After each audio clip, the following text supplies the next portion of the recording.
vous arrivez dans un pays qui a été à la fois très connu et souvent ignoré, parce que la Corse est une île de la Méditerranée qui a des particularités.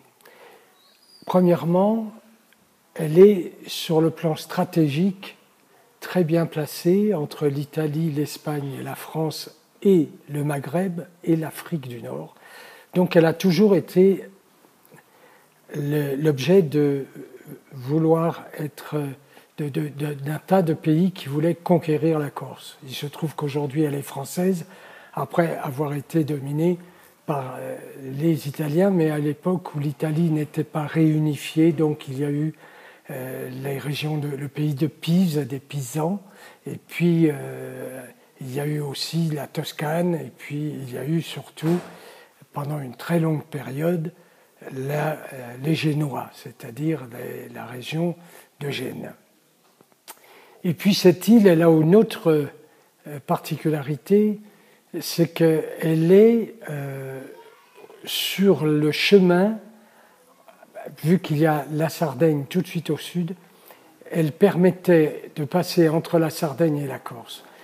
Et comme la Méditerranée a toujours attiré, et c'est le Mare Nostrum, c'est le début de la civilisation méditerranéenne et européenne, il est évident qu'elle a été l'objet de beaucoup de convoitises.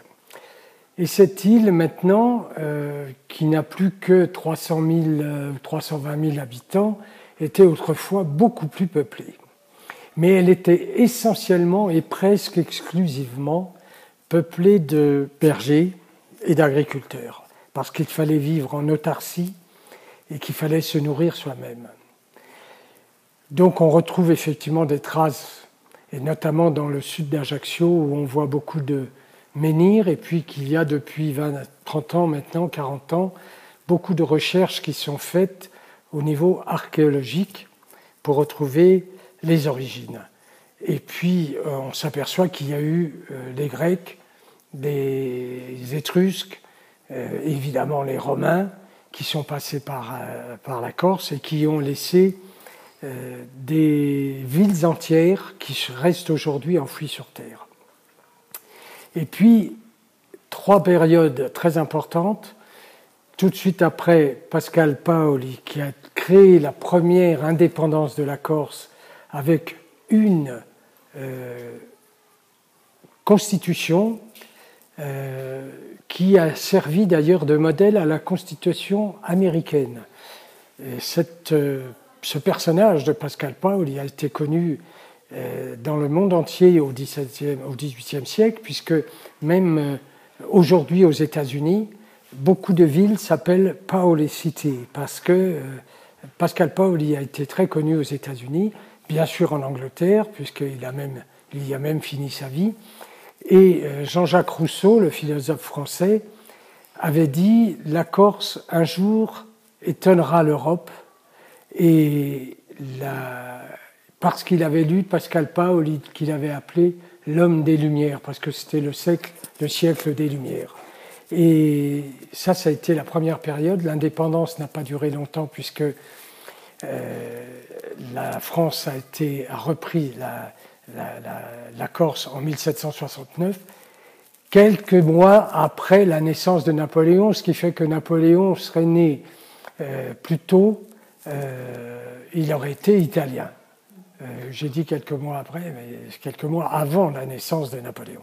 Si bien que Napoléon est né français, mais il serait né un an avant, il serait né italien, génois.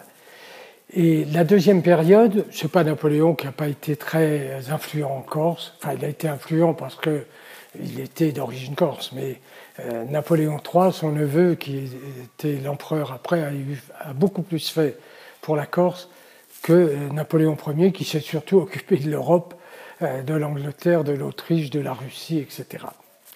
Et l'autre période, c'est la guerre de 14, parce que à la guerre de 14, il y a eu une mobilisation considérable en Corse, et il y a eu, alors là, une perte d'hommes, de soldats qui sont morts, parce que les Corses n'étaient pas faits pour aller dans les grandes plaines.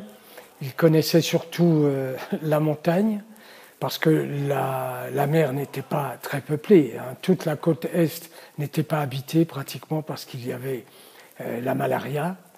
Et il y avait très peu de ports de pêche, un peu dans le Cap Corse, un peu près d'Ajaccio et en Balagne, mais très peu. Les Corses, c'était une population qui vivait en montagne.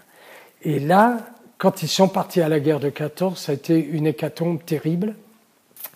Il a fallu que les femmes qui restaient dans les villages prennent possession du village et s'émancipent, à tel point que ce que les gens savent peu, c'est que le vote des femmes, qui a été instauré en Corse, en France en 1946 après la guerre, est venu en Corse bien beaucoup plus tôt, c'est-à-dire que les municipalités demandaient aux femmes, puisque c'est elles qui restaient, d'organiser la vie et de gérer la commune.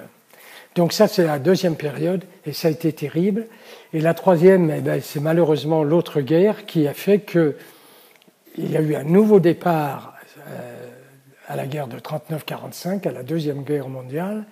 Et là, on s'est aperçu que les gens ne revenaient plus, parce qu'ils connaissaient tout d'un coup l'étranger, la France et les colonies. Et là, il y a eu une déperdition des hommes considérable, parce que les militaires sont restés soit gendarmes, soit sont restés dans l'armée, soit sont devenus ce qu'on appelait des administrateurs des colonies, administrateurs en Indochine, au Maroc, en Tunisie, en Algérie, évidemment.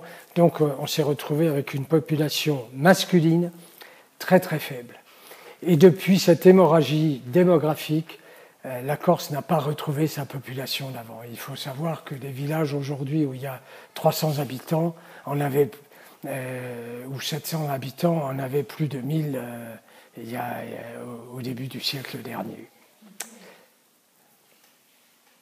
Mais je ne sais pas si